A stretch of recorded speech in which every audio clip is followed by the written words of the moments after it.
All right, well, once we have knocked out our footer, it's time to move on to kind of this header area.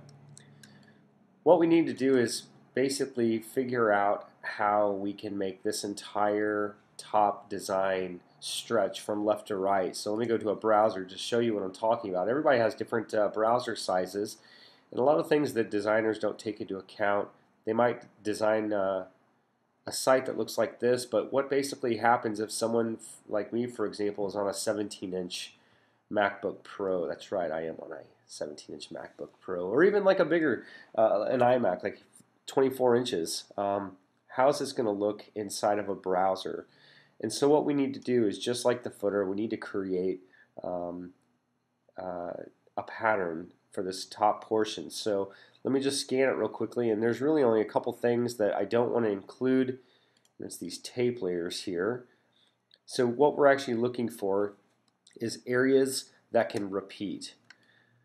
And so let's select these different layers. Just minus those tape layers because I want to keep those intact.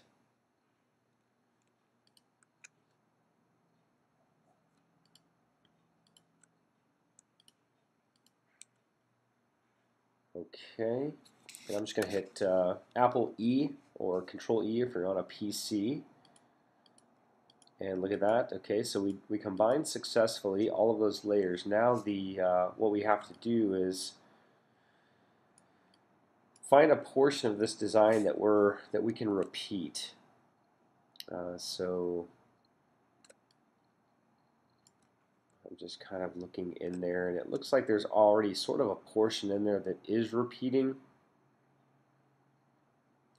So let's turn off that index real quickly so I can see what. Okay, so I'm going to grab my marquee tool, and I think I'm going to drag. That's the other thing too. We're going to have to worry about the threads again, but we might just get lucky and it may turn out and look pretty good. So I'm going to drag all the way down here to right about there, and I want to make sure that, I don't know if you can tell, but I'm trying to stay in between the threads, because if I cut it off in the middle of one of those threads, then it's going to create a strange looking pattern basically. So there we go. We'll go up to Edit, choose Define Pattern. I'll just say OK. Go to our effects here, and we'll choose Pattern Overlay, and we'll just select that last pattern we just made. And that's one thing I didn't just take into account, the whole header. So let's actually just back up a step,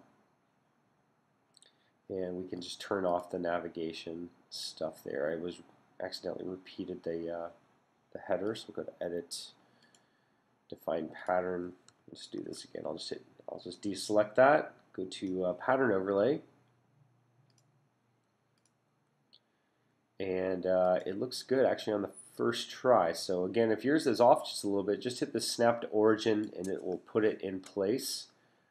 So let's turn back on the logo and navigation. Let's actually turn back on the index. And we've got these two pieces of tape here that will actually go above these two places. The only thing I don't like is the fact that this one piece of tape is over the top. Let's just, we can just select this and hit to delete out that portion, because it's not going to matter, because that looks like it's already underneath it. So those pieces can stay intact, and I don't mind this one piece overlapping the top there. That actually kind of looks cool. And so let's find this layer.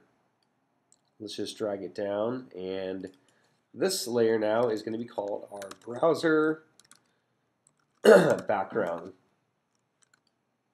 And there we go. We just successfully created our browser background. So now with our browser background color, which is this gray color, and we have a footer background, and we have a browser background. So we have now just completed in those first 2 videos all the design aspects of what's going on behind all of our design elements. So great. In the next videos, we'll move ahead, and we'll start to take a look now at the navigation.